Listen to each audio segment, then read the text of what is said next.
Hello, नमस्कार. स्वागत आहे तुमचं आपल्या चॅनलवर. आज आपण बनवणार आहोत आपले भारताचे पंतप्रधान PM मोदी यांचे फेवरेट शेवग्याच्या पानांचा पराठा. शेवग्याच्या पानांचा समावेश औषधामध्ये केला जातो. शेवग्याच्या शेंगांचे भाज्यांचे प्रकार जसे चविष्ट लागतात तसेच शेवग्याच्या पानांचे पराठेही खूप उत्तम लागतात आणि आरोग्याच्या दृष्टीने ते खूप चांगले आहे. मधुमेह, स्थूलता, दमा या समस्यांनी ग्रस्त असलेल्या रुग्णांना शेवग्याच्या पानांचे पराठे खाणं म्हणजे एक औषधाचा उपचारच आहे. शेवगाच्या पानांचे जर आपण पराठे खाल्ले तर आपल्या डोळ्यांचं जे आरोग्य आहे ते खूप चांगलं होतं. त्यानंतर या पानांमध्ये संत्र्याच्या दुप्पट क जीवनसत्व असतं. या पानांचा पराठा जर आपण खाल्ला तर आपल्या शरीरास क जीवनसत्व मिळतं. त्याच्याने रोगप्रतिकारक शक्ती आपली ही वाढते. हाडं मजबूत करण्यासाठी, आजारांपासून संरक्षण मिळवण्यासाठी हे पराठे खाणे खूप महत्त्वाचे आहे. वेळी अवेळी जेवण केल्यामुळे आपल्या जीवनशैलीमुळे आपलं वजन वाढतं. तर वजन कमी करण्यासाठी सुद्धा हे पराठे खूप फायदेशीर आहे. त्यानंतर दम्याच्या विकारामध्ये श्वास घेण्यामध्ये आपल्याला त्रास होतो, तर हा त्रास कमी करण्यासाठी शेवग्याच्या पानांचा पराठा खाण्याचा सल्ला दिला जातो.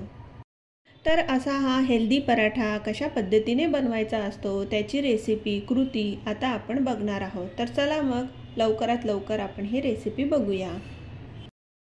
आता शेवगाचा पाला आपण जर गावाकडे असाल तर आपल्याला सहज उपलब्ध होतो. झाडावरून आपण तो पाला तोडून आणू शकतो. पण मुंबईसारख्या सिटीमध्ये जर हा पाला तुम्हाला उपलब्ध होत नसेल तर काही ठिकाणी बाजारात देखील हा पाला विकला जातो. किंवा मग तुम्ही एखादं शेवग्याचं झाड तुम्हाला दिसलं असेल तर तिथून तुम्ही हा पाला घेऊन येऊ शकतात आणि त्याचे हे पराठे बनवू शकतात.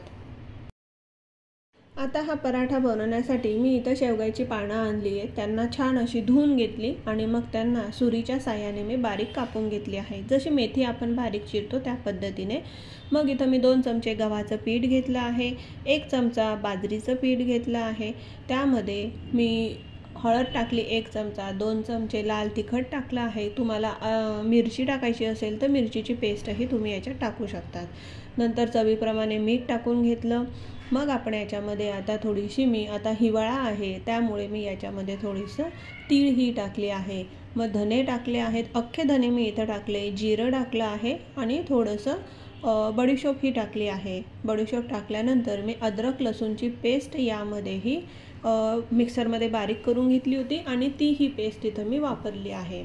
आता हे पराठे मऊ होण्यासाठी मी इथं याच्यामध्ये उकळलेले 3 बटाटे टाकले आहेत.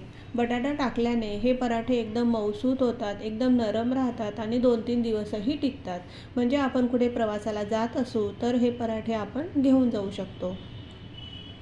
त्यानंतर हे सगळं जे मिश्रण आहे, पीठ बटाटे जे आहेत ते मिश्रण व्यवस्थित एकजीव करून घ्यायचं आहे आणि असा त्याचा गोळा आपल्याला कणकेचा गोळा हा बनवून घ्यायचा आहे. 10 मिनटं त्याला थोडं रेस्ट करायला ठेवायचं आहे म्हणजे ते छान असं मुरेल आणि त्यानंतर आपल्याला छोटे छोटे असे पेढे बनवून घ्यायचे आहेत ज्याच्याने आपण हे पराठे लाटू शकतो. तर असे हे छोटे छोटे पिठाचे गोळे करून घ्यायचे आहेत. मग त्याला आपल्याला पिठामध्ये डीप करून घ्यायचं आहे. छान असं पीठ लावून घ्यायचं आहे. मी इथं गव्हाचं पीठ लावलं आहे. तुम्ही ज्वारीचं, बाजरीचं तुम्हाला जे पटत असेल ते पीठ तुम्ही लावू शकता. आणि छान मग आपल्याला याला पोलपाटवर पराठा हा गोल असा लाटून घ्यायचा आहे. आता हा पराठा तुम्ही गोल करा, स्क्वेअर करा, तुम्हाला हवा त्या आकार तुम्ही याला देऊ शकतात. मी याला गोल आकार दिला आहे. तर छान असा गोल हा लाटून घ्यायचा आहे आणि हे बघा ह्या पद्धतीने एवढा तो बारीक झाला पाहिजे असा तो ठेवला पाहिजे आपण पराठा. आणि त्यानंतर मग पॅन गरम करत ठेवायचा आहे. त्याच्यावर हा पराठा छान असा खरपूस असा दोघी बाजूंनी आपल्याला भाजून घ्यायचा आहे. यामध्ये तुम्ही तेलाचा वापर करू शकता, भाजताना बटर लावू शकतात. मी इथं तुपाचा वापर केला आहे कारण आता हिवाळा आहे तर आपली स्किन ही कोरडी पडते, त्यामुळे तूप खाणं फार गरजेचं आहे. त्याच्याने आपल्या शरीराला मॉइश्चरायझरचं काम हे करत असतं. तर इथं मस्तपैकी मी तुपामध्ये हे पराठे भाजून घेतले, दोघं साईडने खरपूस असे भाजून घेतले आहेत आणि मस्त असे माझे मोरिंगा लीव्हचे शेवग्याच्या पानांचे हेल्दी पराठे रेडी झाले आहेत. पुष्कळ लोक या शेवग्याला ड्रमस्टिक किंवा मोरिंगा असं देखील म्हणून या नावाने देखील हे ओळखले जातात। याच्यामध्ये खूप सारे औषधी गुणधर्म आहेत। याच्यामध्ये व्हिटॅमिन सी, ए, ई, लोह, मॅग्नेशियम, पोटॅशियम, झिंक यासारखी जीवनावश्यक तत्वे या भाजी बनवून खाल्ल्याने आपल्या शरीरालाही मिळत असतात। म्हणजे या पानांची तुम्ही भाजी देखील बनवून खाऊ शकता, चटणी बनवू शकतात किंवा तुम्ही टी देखील बनवू शकतात। या सगळ्या रेसिपीज मी माझ्या चॅनलवर अपलोड केल्या आहेत, त्याची लिंक मी इथं खाली देईल। या पद्धतीने आपण हा शेवग्याच्या पानांचा समावेश आपल्या रोजच्या आहारामध्ये हा केला पाहिजे।